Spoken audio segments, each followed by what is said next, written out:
네, 계속 이어가도록 하겠습니다. 부가세 유형에 따른 입력 방법입니다. 자, 이번에는 이제 불공을 받고, 이번에는 뭐를 볼까요? 네. 카드 과세. 예, 우리가 신용카드 결제를 해서 물건을 샀다거나 밥을 사 먹었다. 예, 이랬을 때, 카드 과세 57번입니다. 57번. 자, 보시면은, 57번. 카드로 어떤 걸 결제했다. 이런 이야기인데, 자, 여기에서는 우리가 추가 정보, 지금 신용카드사 정보를 넣어주는 그 박스가 있습니다. 여기는 이제 거래처고, 이 거래처 코드하고 이 신용카드사하고는 다른 거죠. 어떤 거래처하고 뭐 밥을 사 먹었는데, 그죠? 아니면은 어떤 그 물건을 사는데 신용카드를 어디서 결제를 했죠? 그러면 그 물건을 판 그 회사가 이 거래처가 될 테고, 근데 그 결제를 할 때 신용카드로 결제를 했기 때문에 신용카드사가 따로 있는 거죠. 그래서 카과인 경우에는 좀 약간 까다로워요. 그 물건을 판 거래처 코드가 따로 입력을 해야 되겠고, 그 다음에 그 결제한 카드사 정보도 추가 입력을 해야 되겠다라는 겁니다. 그래서 우리 사브 ERP는 카드를 선택을 했기 때문에 57번을 선택했기 때문에 바로 카드사부터 입력하도록 순서가 되어 있습니다. 그래서 자, 다시 57번을 선택하면 바로 신용카드사로 내려오고요.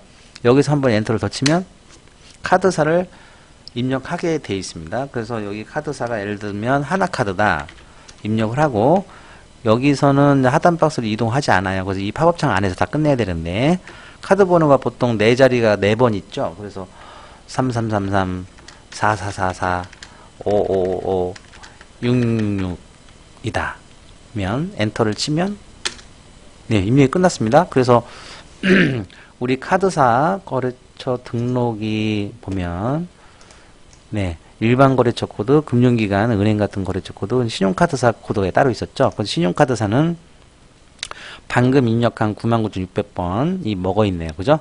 예, 그래서 99,600번부터 여기 보시면 카드 거래처는 99,600번부터 거래처 코드를 생성하도록 되어 있습니다. 참고하십시오. 자, 그래서 어디까지 했죠? 예, 그래서 선택을 이제 해보면 카드는 에서 부가세 포함해서 카드 결제 금액이 나와 있죠. 그래서 예를 들어서 11만 원짜리를 뭐를 샀다면 이렇게 입력을 하면 자동으로 이렇게 쪼개지게 되어 있어요. 그죠? 그래서 얘네들은 일반적인 것들은 15만 원을 치고 이거의 10% 15,000원이 자동으로 이렇게 나오는 방식인데, 카드는 결제 금액이 중요하니까 11만 원을 치면 얘가 10만 원과 만 원을 이렇게 쪼개는 방식이에요. 여기에다가 11만 원을 입력하는 거죠. 그죠? 얘처럼 15만 원을 입력해 보면 이렇게 돼야 되는 거죠. 근데 여기 귀찮으니까 여기가 얼마였죠 아까? 11만 원. 지금 이거 한번 지금 먹어서 좀 그러는 건데, 다시 딜리트 하고, 자, 여기서 11만원. 이렇게 하면 자동으로 쪼개진다는 거예요. 예, 카드의 특징이죠.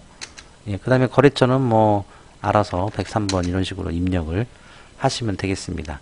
그 다음에 여기 카드 과세는 전자세금계에서 여부란에서 여를 선택할 수 있을까요? 카드인데? 없죠. 이를 선택해도 원위치 됩니다. 그쵸? 예.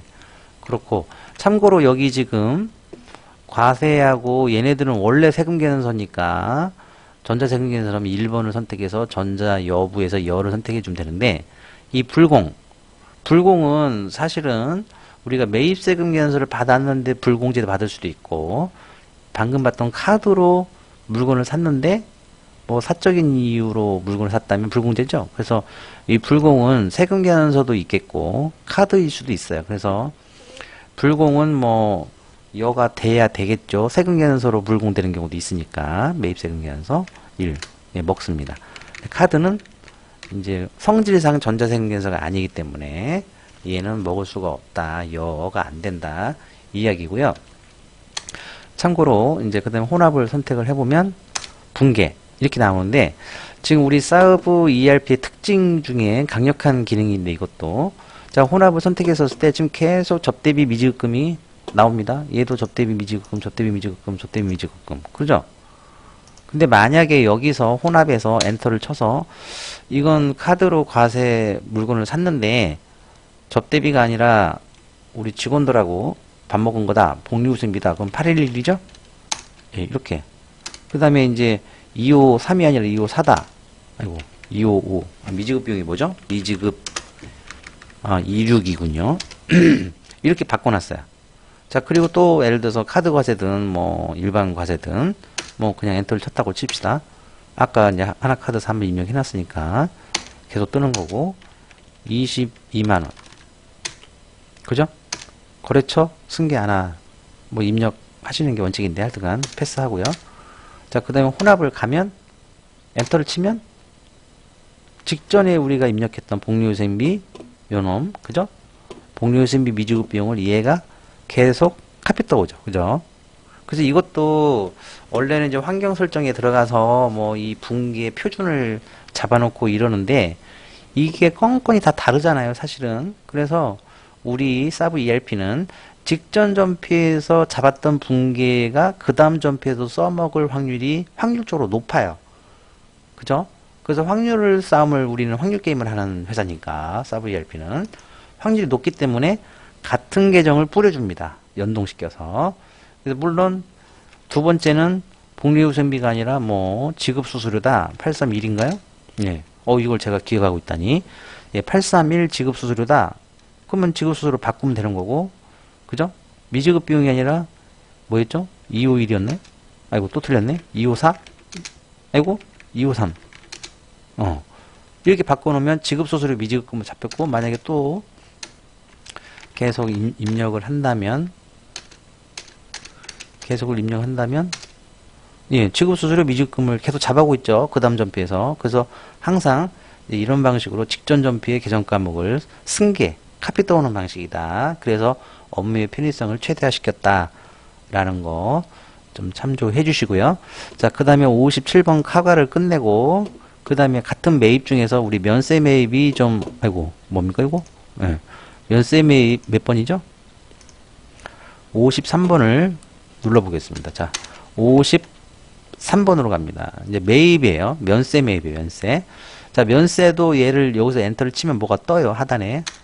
그쵸? 의제공제.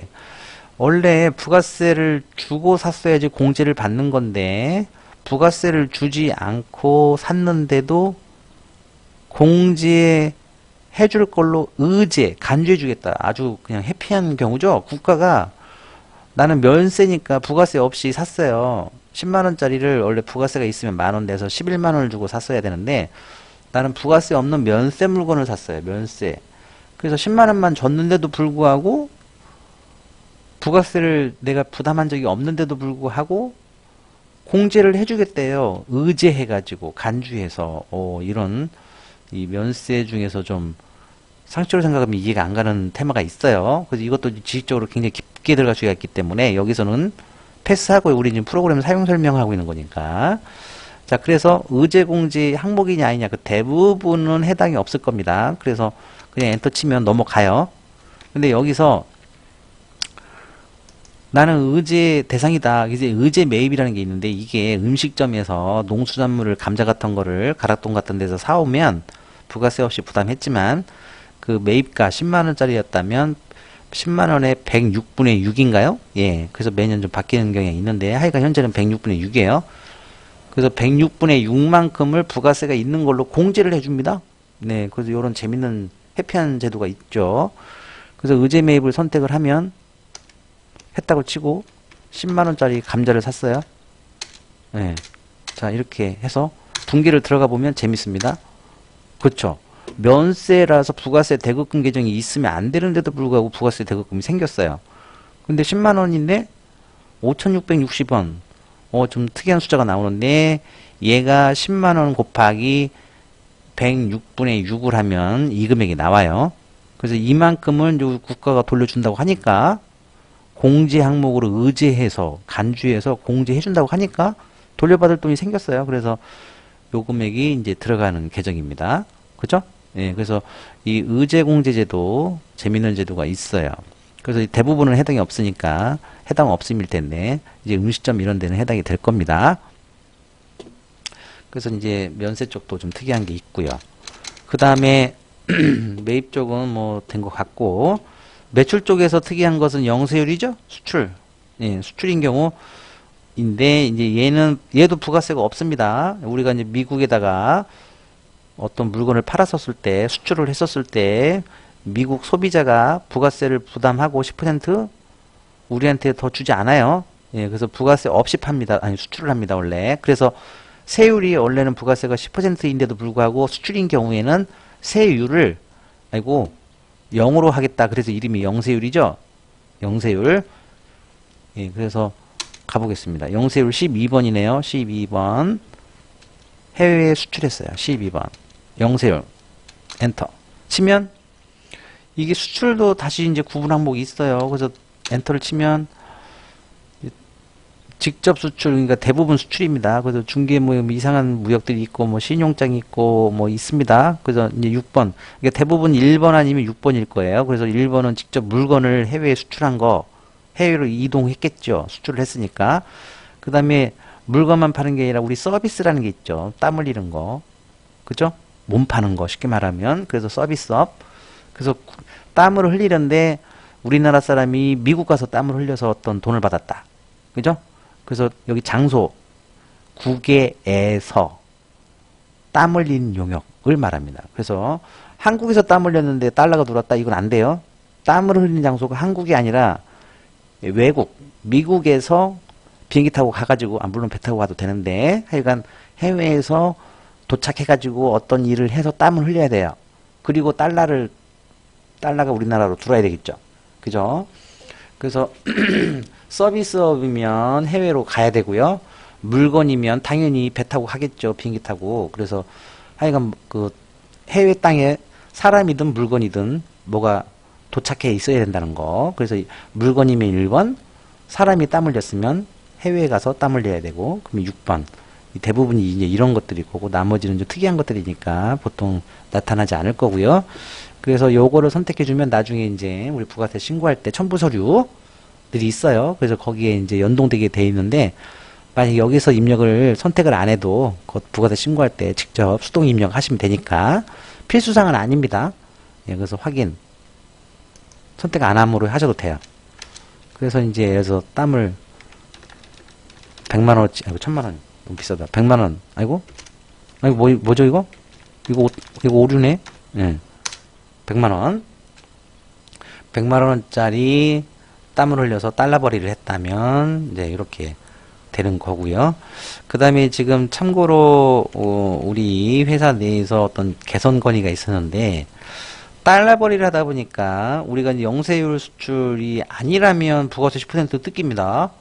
얘가 예를 들어서 100만원이 돈이 들어왔는데 일반과세 11번. 그죠? 이러면 요거 10만원 내야 돼요. 근데 영세율이니까 부가세를 안 내도 되는 거죠? 영해세율이기 때문에 12번 이렇게 선택했어요. 그래서 부가세가 이제 없어졌는데, 아이고, 없어졌어요. 없어졌는데 얘는 지금 한국 돈입니까? 외국 돈입니까? 이 100만원. 100만원은 한국 돈이죠. 근데 여기다가 뭐 달러를 입력해 놓을 수는 없잖아요. 물론 전제가 달러로 외화 입금이 돼야 돼요. 그죠? 달러벌이라고 하죠. 우리 속칭. 그래서 달러벌이를 북한만 하는 게 우리나라도 하는 거죠. 그래서 달러벌이를 해서 돈이 들어와야지만 영세율을 인정받습니다. 달러가 안 들어오면 영세율 안 해요. 부가세도 내야 되고. 그래서 영세율 혜택을 받으려면, 즉 10%를 부가세를 안 내려면 여기다 어떤 정보를 입력하는데, 우리나라 세법이니까 당연히 원화로 100만원을 입력하는 거죠. 근데 실제는 달러가 들어와서 그 달러 정보도 여기 전피 입력할 때 메모 성격으로 입력을 해놓고 싶다. 그래서 이걸 어디 입력 공간 하나 만들까 고민을 했는데 도저히 공간이 안 나와서 보통은 이렇게 한다고 합니다. 품목란에다가 달러는 이상하게 표시되잖아요. 215.527 달러를 영어로 어떻게 표시하지? USD? 예, US 달러 이렇게 표현하나요? 그죠? 그래서 여기에 215.25불이 들어왔다, 달러가 들어왔다라는 거고, 그 다음에 여기가 그날 예를 들어서 환율, 그죠? 그래서 지금 1100 뭐 이런 식으로 메모를 해 놓는다는 거죠. 그죠? 아니면 여기 품목란에다가 계속 그냥 곱하기 1100 이렇게 하든지 그래야지 나중에 잊어먹지 않을 테니까. 그죠? 예, 그래서 요런 기능들이 이제 넣고 싶은데 달러 정보 넣는 공간이 없다 보니까 이 품목란을 좀 응용한다. 이제 이런 실무적인 편법, 좋은 기술이 있다는 거고요. 아이고 시간이 많이 지났는데 자 하여간 영세율은 여기 선택사항이 필수사항이 아니니까 선택 안 하셔도 되고 면세도 대부분은 뭐 필수 여부를 떠나서 내가 의제공제 대상이냐 아니냐에 따라서 그 다른 건데 대부분은 해당은 없을 테니까 입력 자체가 해당 없으면 뭐 대부분 될 거고 뭐 이렇습니다. 불공은 굉장히 중요하다는 얘기고요. 그래서 부가세 유형은 이 정도로 보겠고 아이고 굉장히 중요한 걸 놓쳤었네요. 이 지금 9월 1일부터 9월 30일까지 기간 중에서 이 9월 한 달치 입력 정보가 그래서 부가세가 여기 지금 3만원 납부 매출세액이라고 그러죠. 그 다음에 매입에서 발생한 부가세 37만 뭐 27원 있고 면세 매입이 있어서 의제공제를 아까 받았다면 그 아까 106분의 6 원래는 부가세가 이익 하나 있으면 안 되죠 면세니까. 근데 이제 의제공제를 당해서 플러스로 의제해서 넣어주겠다. 그래서 의제공제도 해서 매출에서 매입 근데 매입을 다 공제받는 게 아니라 그 중에서 불공제가 일부 있었고 또 반대로 의제공제도 있었고 해서 더해줘서 이 전체 양 디귿을 뺐더니 오히려 환급이 이번 9월 달에는 23,387원이 환급이 나온다라는 대략적인 부가세 정보를 자동 계산해 줍니다. 자동 계산. 그죠? 예, 그래서 되게 재밌다기보다는 좋죠. 그죠? 사장님, 이번 달에 부가세 환급이에요. 오, 나는 세금을 낼 줄 알았는데. 네, 그래서 뭐 의제공제도 있고, 뭐 그랬어요. 뭐 이런 식으로, 예, 대략적인 정보를 뿌려주고 있습니다. 네, 여기까지 예, 특이한 부가세 유형에 대해서 설명을 마치도록 하겠습니다. 감사합니다, 여러분.